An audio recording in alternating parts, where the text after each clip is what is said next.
सभी का बहुत बहुत स्वागत है खबर 24 न्यूज की बुलेटिन अपना मध्य प्रदेश में। आज की मध्य प्रदेश की तमाम बड़ी खबरों पर नजर डालते हैं।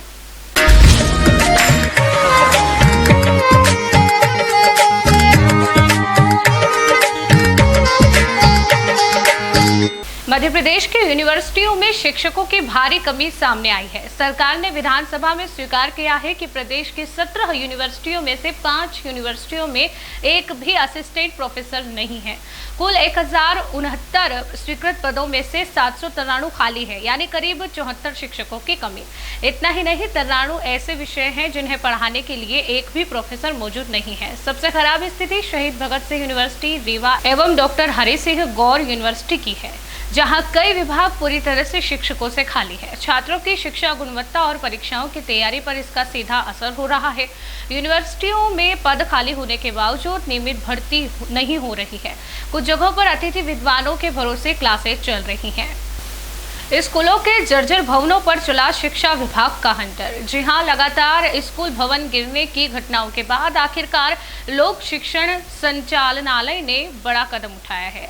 आदेश जारी कर सभी कलेक्टर्स और जिला शिक्षा अधिकारियों से कहा गया है कि ऐसे स्कूल भवन जहां दीवारें कमजोर हैं, छत टपकती है या सीलन से ढांचा कमजोर हो गया है, वहां तत्काल कक्षाएं बंद कर दी जाएं। हाल ही में डिंडोरी और मंदसौर में 2 स्कूल भवन गिरे हैं, लेकिन गनीमत रही कि इसमें कोई बड़ा हादसा नहीं हुआ। संचालनालय ने निर्देश देते हुए कहा कि जर्जर स्कूल भवनों की सूची बनाकर मरम्मत कार्य तुरंत शुरू किया जाए। साथ ही यदि किसी भवन की मरम्मत नहीं हो सकती तो वैकल्पिक भवन या किराए पर स्थान लेकर पढ़ाई करवाई जाए। मध्य प्रदेश के सागर जिले के टिहर गांव में एक ही परिवार के 4 सदस्यों ने जहर खाकर आत्महत्या कर ली थी। मृतकों में पिता अशोक लोधी, मां द्रौपदी, बेटी संध्या और बेटा सूरज शामिल हैं। घटना के बाद पूरे गांव में सनसनी फैल गई। शुरुआती जांच में पता चला कि परिवार के भीतर लंबे समय से पारिवारिक कलह चल रही थी। खासकर अशोक की पत्नी द्रौपदी और उसके देवर सुरेंद्र के बीच अवैध संबंधों को लेकर विवाद बढ़ गया था। पुलिस को घटनास्थल से एक सुसाइड नोट मिला है, जिसमें सुरेंद्र लोधी को आत्महत्या के लिए जिम्मेदार ठहराया गया है। पुलिस ने सुरेंद्र की तलाश शुरू कर दी है और जांच में परिवार की सामाजिक स्थिति और दबावों को भी देखा जा रहा है। साल में एक बार खुला नाग चंद्रेश्वर मंदिर, 9 लाख श्रद्धालुओं की भीड़। उज्जैन के महाकाल मंदिर परिसर स्थित नाग चंद्रेश्वर मंदिर के पट नाग पंचमी की मध्य रात्रि में खोले गए। यह मंदिर पूरे साल में सिर्फ एक बार नाग पंचमी के दिन ही खुलता है। इस मौके पर महाकाल लोक और मंदिर परिसर में श्रद्धालुओं की भीड़ उमड़ पड़ी। प्रशासन ने अनुमान लगाया है कि लगभग 9 लाख लोग दर्शन के लिए पहुंच सकते हैं। सुरक्षा के पुख्ता इंतजाम किए गए हैं और 2000 से ज्यादा पुलिसकर्मी तैनात हैं और 700 सीसीटीवी कैमरों की निगरानी में पूरा परिसर है। श्रद्धालु लाइनों में लगकर दर्शन कर रहे हैं और उन्हें खाने पीने व छांव की व्यवस्था भी की गई है। इंदौर में 100 करोड़ की फर्जी रजिस्ट्री का खुलासा हुआ है। जी हां, इंदौर में जमीनों की रजिस्ट्री को लेकर बड़ा घोटाला सामने आया है। रजिस्ट्रार कार्यालय में रिकॉर्ड से छेड़छाड़ कर करीबन 100 करोड़ की फर्जी रजिस्ट्रियां तैयार की गई। अब तक 20 संदिग्ध दस्तावेज जांच के घेरे में आए हैं। एक केस तब खुला जब एक व्यक्ति को पता चला कि उसकी जमीन को बिना जानकारी किसी और के नाम रजिस्ट्री कर दिया गया है। मामला सामने आने के बाद एंटी फ्रॉड सेल ने जांच शुरू की और कई दस्तावेजों की हेराफेरी का खुलासा हुआ। जांच में सरकारी कर्मचारियों की मिलीभगत की आशंका भी जताई जा रही है। रीवा में ऑटो से गाय को घसीटा, वीडियो वायरल होने पर गिरफ्तारी हुई। रीवा में मानवता को शर्मसार करने वाली घटना सामने आई है। ऑटो चालक इकराम खान ने एक गाय को ऑटो के पीछे रस्सी से बांधकर कई मीटर तक घसीटा।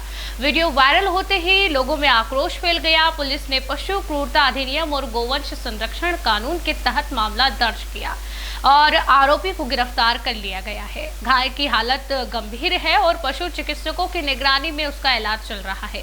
घटना को जानबूझकर की गई क्रूरता मानते हुए पुलिस ने इसे गंभीर अपराध की श्रेणी में दर्ज किया है। सतना में स्कूल कक्षा में सोते मिले शिक्षक निलंबन।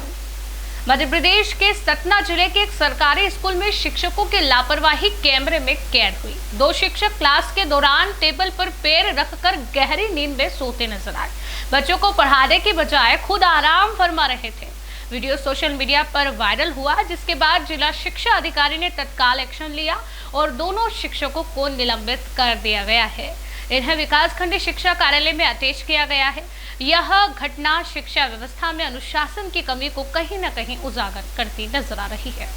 माधव टाइगर रिजर्व में बाघिन लापता, शिकार की आशंका। शिवपुरी के माधव टाइगर रिजर्व से मादा बाघ MT1 पिछले 6 महीनों से लापता है। उस मुद्दे को भाजपा विधायक देवेंद्र जैन ने विधानसभा में उठाया और वन विभाग से सवाल किया कि कहीं यह बाघ शिकारियों का शिकार तो नहीं हुआ। इसके बाद STSF टीम ने शिकारियों के नेटवर्क की जांच तेज की है और कुछ संदिग्ध लोगों को गिरफ्तार भी किया गया है। मामले में यह भी खुलासा हुआ कि वन विभाग ने बाघ के गायब होने की सूचना समय पर नहीं दी थी और मामले को दबाया था। इससे टाइगर रिजर्व की निगरानी व्यवस्था पर भी सवाल उठ रहे हैं।